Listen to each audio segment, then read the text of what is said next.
Good morning. It is Jillian. Day after Father's Day, 2 days after summer solstice, and we're heading into the summer months, and it's going to be fun. Already, we're seeing evidence of another second wave of coronavirus, and I would actually substantiate that because I know my dog has been trying to adapt to the environment, and Julie Juice has helped her adapt to that. So she has bounced back. Other people have been experiencing headaches, and I've been a bit tired lately also. So I know there's some mutations going on out there. Whether or not people admit that there's mutations from the coronavirus is a different story. But yeah, COVID hasn't disappeared. And it's not a conspiracy theory. It's not a pandemic. I mean, I guess, how do I know? Regardless, you're going to have to be able to rise up to the level of your environment or succumb to it. There's no two ways about it. So anyways, so I finished up the first chapter of my new book about words creating worlds. And so I really picked apart the English language and figured out context and fact and perception, and it's substantiated by the syntax of the English language. So now I'm on to this next chapter, which is about predator and prey, and it has to do with macro level revolutions. And so your cancer, your disease, your chronic illness, all of these different activism and revolutions out there is somebody reacting from being a victim at one point. Now, at what point does victimhood start? Well, this is my assertion, my theory, that victimhood starts when you're a child.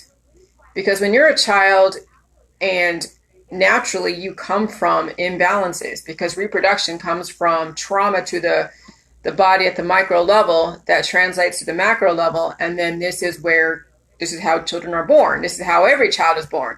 It's born from chaos. And then somebody has to go and apply order to that chaos. And some people try to apply order to a chaos who have not earned the right to do that because they're very imbalanced, which means that at some point, at some time in that child's life, they're going to be victimized by somebody's imbalanced ways of discipline, somebody's imbalanced ways of just even relating, because kids are not going to be put in a bubble. They have to socially interact. And when you socially interact with so many different people, inevitably you're going to be encountering somebody who has imbalanced ways of expressing themselves, as well as just belief systems that would cause trauma to that child in some way, shape, or form. So victimhood starts off as a child, and then relative to how many predispositions and how bad that trauma is will then be relative to whether or not that victim or that child will then turn into a predator later on down the road. And as you've seen in the justice system, as you've seen in all the different agencies out there, there are many kids that are being abused out there that have been bullied, and then they grow up. And then guess who are the predators of our society? They were once victims as children. So this is something really interesting to check out in your society, is you can see who the victims or who have been so traumatized in your life that now they feel justified to go after people that don't fit their narrative, that don't fit their paradigm of belief systems. It's almost like it's like a vigilantism channeled in a way where some people are not going to break the law, but they'll skirt breaking the law. They'll find ways to say things and do things that won't necessarily trigger the law to be on them, but they'll find ways to create issues in the society and then cause people to potentially commit crimes, like trigger other people who have PTSD in those areas to commit crimes. And so it's such it's such an insidious thing. And then we have professions that give people that allowance to channel their retribution, their vigilantism through their profession.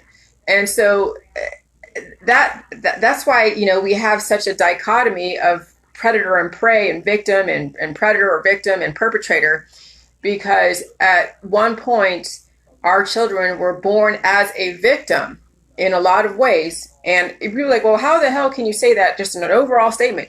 Because children come from trauma. That's the nature of reproduction, is trauma. If we lived in a place like Hawaii where there is no storms, let's pretend there's no storms, and it was, you had a predictable rainy season, a predictable seasons where it allows growth on an exponential level, and there was no upset of homeostasis, there's no death, and there's no really need to majorly reproduce at a macro level where there isn't like catastrophic things like fires or storms or hurricanes, then you would have just a nice feeling of homeostasis, just a nice evenness. But since we have such extreme seasons, like here in Ohio, the seasons are so extreme that the trauma of fall and winter, or the trauma of winter, is enough to cause then a mutation in the environment relative to how severe the weather change is to the environment. And so there is macro level reproduction going on, and that's called the springtime. Okay.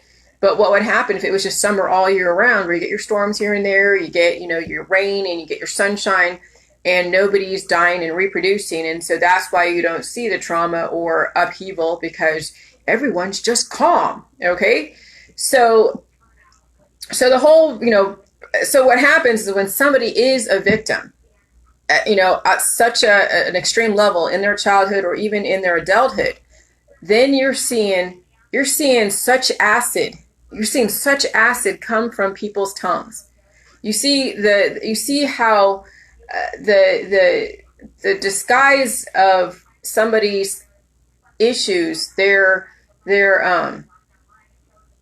the way in which they channel, how they come to terms with whatever abuse they've endured, is through then the activism such as finding all the predators in society, perceived or factual predators in society, and they start doling out justice, social justice. And so as you know, when you're on the J-Juice and you're healing through the J-Juice, that's going to be even more in your face. You're going to see all the people who have been damaged in our society in childhood as well as in adulthood commit social justice on each other. And those are unresolved issues. And then what happens is that's where we have cults. That's where cults get created from. That's where the bullies get created from. That's where the political parties get created from. That's where religion. So politics, religion, and science. Because science can be even used as a way to expound justice on somebody that they feel has wronged them in some way. And so it's going to be very obvious as you do the J-Juice. And then you're going to realize that as people are projecting all their imbalances, and then you're doing the J-Juice, and you're not necessarily going to be exposing all of your issues. You're not going to be going around there and being like, hey, yeah, this happened to me at this time, this happened to me at this time, and this is my healing process, and you're just telling everybody how you've been abused and how, it's like you're wearing your heart on your sleeve, and some people are not prepared for the backlash of that. And so those that do wear their heart on their sleeve, it's like, it is almost like a badge of honor, and they haven't resolved those issues. And so there's that balance of how much of a heart, how much of a flag you want to put on your body to show everybody that you've been wronged, and now you're going to have, you're going to right the wrongs by telling everybody that you've been a victim, and now they have to treat you differently and all that stuff. And so at what point do you bring into service? At what point do you kind of keep it, under the radar to where it is your own personal journey? And that is the balance of Jiggly Juice, is how much do you actually re-traumatize your community in the nature of you healing, okay? And how much do you really just keep to yourself without destroying yourself? And that is the balance of the J-Juice that many are still trying to figure out and struggle with. Because, yeah, I've seen people that just totally they just throw up all over Facebook. They say they've been abused, they've been molested, they've been all this, they've been beat up by their husbands or their wives or whatever. And it's just like, oh my God, you almost want to make a gulp when you read their posts, because you're just like, oh my God, this person is just bleeding. They're just bleeding everywhere, and they can't stop the bleeding. And then you have to unfollow them, because now it's like that bleeding is infecting you. And it's like watching a horror movie that is so graphic that you have to turn it off because it's traumatizing you. And those are the same people that also post videos or pictures of people being hurt or animals being hurt and all of that, because it's almost like a gratification for them to revisit those major traumas. And so this is why it's very important to understand with the J juice is that not everybody that's on J juice has really understood the J juice. Some people have not changed from the pink salt to the white salt. Some people have claimed that they're healed and they're fighting for people's rights and all this stuff, and they're still stuck in jargon, in conspiracy stuff. They're so still stuck with the pendulum, stuck the other way, that this is why some people have a hard time dealing with them, because you feel the imbalance. And this is where the whole thing with the love, love, love, and the hate, hate, hate, and the extreme jargon in whatever scriptures that people are subscribing to, and they don't understand that there is a place for everything, okay? And there's appropriate times to put out some of your information, and other times where it's not appropriate. And some people cross boundaries, okay? And so the whole thing with the J juice, the indicators of real heal and seal is where you don't have visceral gut reactions, but also too, you know how to draw boundaries to those that don't know their boundaries, and then find a happy medium where you understand that this person is really dealing with some stuff, but you're not one to save them. But then they're not also a representation of somebody on Julie Juice either, okay? And so that's why my group is the way it is that we don't have anything, one-sided, as far as a political belief system. Now, I have posted political stuff in there, but I've found that no matter which direction you go, it's going to be offensive to somebody. So it's almost better just to not even have a political belief system or even wear it on your sleeve, because it just promotes more PTSD for those that still haven't figured out their stuff.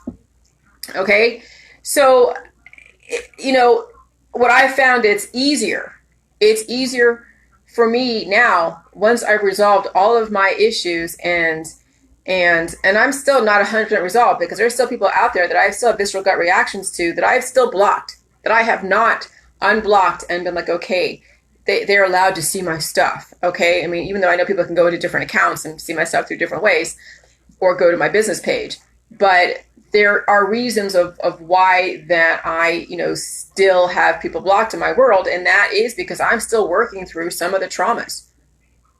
Am I going to say exactly all the traumas and just bleed out there and re-traumatize everybody? No, that's not my goal, is to re-traumatize my audience with all of my issues. I know they're there. I know I have them, but it is a personal journey. Okay. And so that's the beauty of Julia, is balancing out and understanding where your contribution is, where my contribution is to all this chaos in society. What am I owning up to? And I believe me, I've been involved with the anti-vaxxers. I've been involved with all the different politics stuff. I've been a part of the system, so I know my contribution. And I got involved with some of the extreme, right wing and left wing, and I've been on both ends of the spectrum. And so I know my contribution. I know my contribution of just, of committing social justice, where when I felt victimized by the press, I found one person in the press and I figured out how to stick it to her in some way without breaking the law. And yeah, I'm sure I traumatized her as much as she traumatized me, and there's a back and forth. So I know I hold as much responsibility for traumatizing people as much as they've traumatized me. And so then when I figured out that, okay, there's no need for me to go and be somebody's karma, as well as there's no need for someone to be their karma on me, because I am my own karma.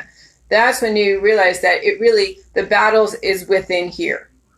And then it's balancing out body, mind, and spirit, and owning up to things that, sometimes it's okay to publicize some of the things that you need to own up to, because that does hold you accountable. Where people could see, well, yeah, because if you don't own up to anything publicly on Facebook, then people are under the impression that you think you're perfect, right? There's got to be a way where you can balance out owning up to your shit without embarrassing yourself, without embarrassing your friends and family, where your friends and family can see it, where maybe they need to own up, where they can see themselves in you. Do you have to go into such exponential detail of what it is you're owning up to? Not necessarily. But, when we do find where we are responsible for catering to the chaos in the society, then we hold each other accountable. And then that's where the true, healing begins, because you're not afraid to be a little bit vulnerable. You're not trying to be a victim and have people like capitalize and victimize you in a different way. But you see where you've made mistakes to where that's the same mistakes that your friends and family are making. Whether it's driving college into your kid's head as if that was the only thing, because college does compartmentalize children where they can't see the bigger picture and they're going to have a harder time connecting the dots. Towards you're like, maybe what I could have done, but I didn't know about it, is maybe, once I write this book, and I'm going to, this next book that I'm writing is going to be like a primer for those that do go into the system wanting to find their place to make money and whatever, but understand what the system is doing. So that way, if they choose to not be pigeonholed by a profession or by some kind of job, that they have the ability to move around and take transferable skills. So that way, if they decide that tech industry or, chemistry is not their forte, they have the ability and the feelings of freedom to move around in the system without feeling like they're pigeonholed. Because once you actually connect the dots, if there's so many different contexts out there and they're all connected, then you don't feel like you have to go and retrain. Maybe, you need to get a certification because that's what is required to get into this specific job. But then you'll be more, then a person could be more direct and more laser precise in how they move around in the system to go from one career to the next, even though they may be compartmentalized in the system as if they're two different things, but no, they're the same thing. If a person is in chemistry and they're doing chemical stuff and then they want to go into plumbing, well, everything is interrelated. I mean, everything is a process. Everything is a system. There's a process. There's all these different technical terms, and it's not that hard to go from one profession to another with ease if you find that your biochemistry changes over time. And so that's where people can own up to how they've raised their children.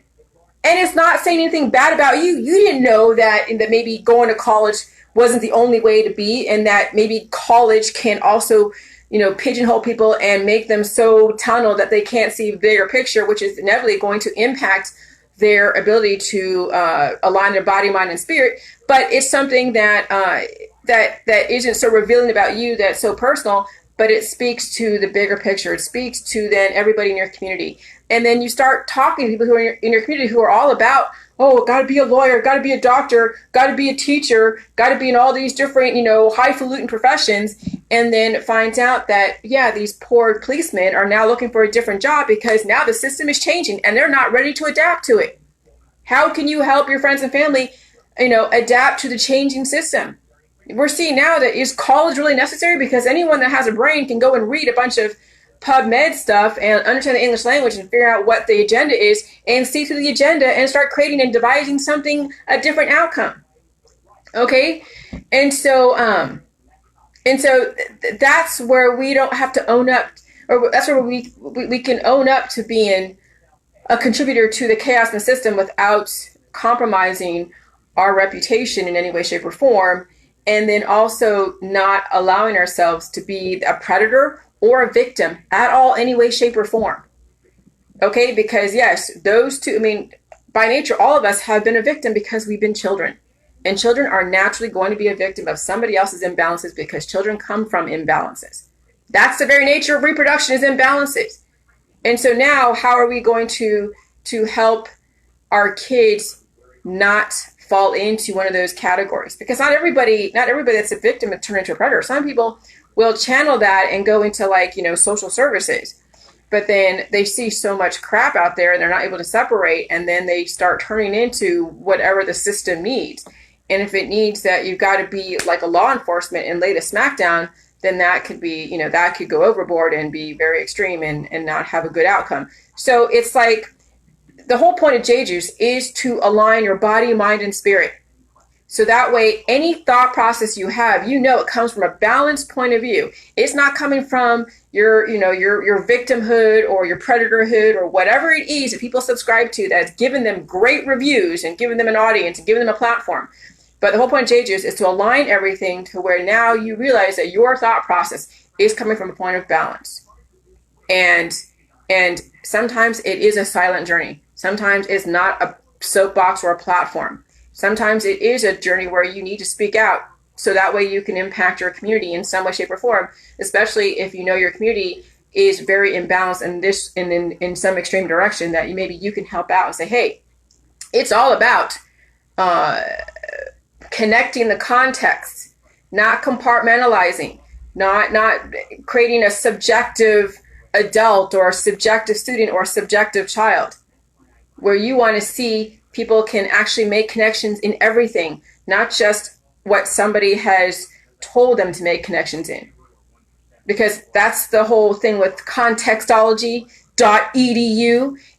When the system is creating a subject matter, a class in contextology, that's going to have a specific agenda, and it's going to create its own separate context. And then it's not, and then you're not, and then that class is going to still have you not see the bigger picture. So in a lot of ways, a class in contextology through a university is like an oxymoron, or it's ironic. Oh, a class in contextology, the class in subjectivity. Oh my God, it's like the pot calling the kettle black. And so, so if you're going to go to college, math and English are probably the best things to learn, because that is the very foundation. Any other subject matter besides math and English is about shaping the mind and mind control. And then the pain is how you control people. Positive and negative reinforcement. Oh, I love you, I hate you, I hate you. And that's how you shape people's behaviors and belief systems, through the methodology of pain. And then there is this whole solution-based industry where it's like, oh yes, we're going to point out some perceived problem, which is not really a problem, but we'll point out a perceived problem, and here is the solution. Obviously, you're going to have a reaction. Here's the solution. So yes, the Hegelian dialectic is not just somebody planning or creating a problem, like, having a bunch of, crisis actors. It's also saying that pain is a bad thing, and pain is just natural. Pain is part of the body calibrating and recalibrating and adapting. And the relative to how imbalanced you are will be relative to how much in pain you're going to be. And so some people are not going to be in a lot of pain. Like I have friends, and my dog was going through her adaptation to this new mutation of the COVID, and I only felt tired, but I had no headache. I have no other issues adapting to this COVID. And I have friends around me that we went to their house, the other day, and they're dealing with headaches. I dealt with a headache a couple weeks ago for 6 freaking days. It was insane. It was I would never wish that upon even my worstest enemy, which I don't have any enemies, but I would never wish that upon anyone that I had an issue with. Okay. So if you are relatively balanced, you're not going to feel the adaptation, the upgrading to your new environment, because your body is that balanced. Okay. And so if you're feeling visceral gut reactions, and you're feeling pain, and you have a belief system, and you're working through all these different issues, and now you've been reading everything on the internet and reading all these different books and following all these different gurus, you're channeling all of your issues through imbalances, and then having your own conclusion and your own solution. And guess what? The end result is still death. And that's why the Jeju is so different, because indefinite life is the foundation.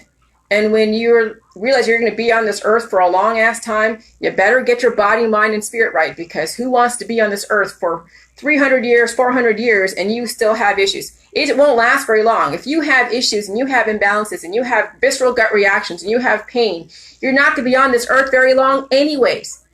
Okay, so you might as well get your body, mind, and spirit right, and get your body to where it's like where you can adapt to the environment without feeling too much pain, where it's a diagnosable disease, and then your life here on earth is going to be amazing. And then you get off your soapbox of your belief systems, and get off your soapbox of all these solutions and antibiotics and detoxes and remedies, and you take yourself out of the war, and then you just live and you produce, and you're balanced. You're not accumulating. You're not taking in more than you actually can use. I mean, it becomes a very balanced type of way. And then you're not very exciting. So no one's going to buy your crap or tune into you, because you're not going to be emoting all these emotions that people buy into, that throw money at, All right. I mean, I noticed the highest views I get with the J Juice and my Facebook lives are when I'm railing on somebody, or I'm calling somebody out, or I'm bitching about something or somebody, or out. I mean, that's when I notice I have the most views is when I am emoting with some kind of victim predator status. But when I have certain like things like English and picking apart certain things and whatever, I get maybe 50 or 60 views. I'm getting more views now lately, but I noticed that the most amount of views I get is when I was, picking on somebody else or sacrificing somebody else. Okay. And so this is where some of you are going to have to reconfigure your business model and figure out, do you really want to live off of sacrificing other people as well as yourself? Or maybe we need to change society where we're not so money hungry. And some people they sacrifice themselves and their family. I mean, look at YouTube. Look at all the YouTube fights out there. Those people that are sacrificing themselves and their family so they can get hits and clicks. Look at who's been targeting me. They're trying to sacrifice me as well as their friends and family by traumatizing them with all these different lies that how Jilly Juice is this and Jilly Juice is that for hits and clicks. Which I already said in some of my interviews, like, yeah, I people target me because it's easy to make money off of me. You make these lies and then you try to connect something that there's no connection to, and there you go. People are getting hits and clicks right off the bat. And then people then create a life off of feeding off of the whole emotions around J Juice.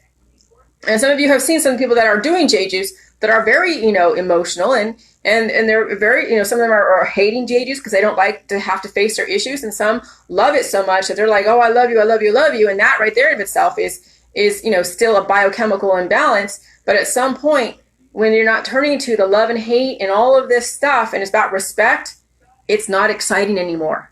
So then how do you reconfigure your life when your life isn't exciting anymore? It's not going to reach people in the way that you think. And so this, when you speak about your journey, you speak about what you've contributed and where your vision, whatever it is for the future, and how can you make that exciting? That's the thing, is how can you make exciting? Because, beauty is in the eye of the beholder, and there's only so much we can preach to the world.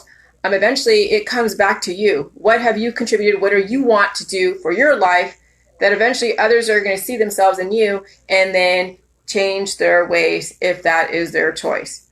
And then you're not even really emotionally attached to whether or not they change or not. But you've done 100% within your power to exemplify what you want to see. And that's what I'm trying to do.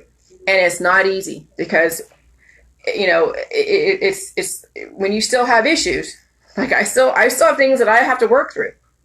So when you still have things you got to work through, you're always going to come off hypocritical in some way. But with J Juice, it'll make it easier when you call yourself on your own hypocrisy. And then the healing becomes easier when you can own your hypocrisy and then move on to the next thing. Okay? So there you go. Hopefully this translates. You guys have a good day. Bye.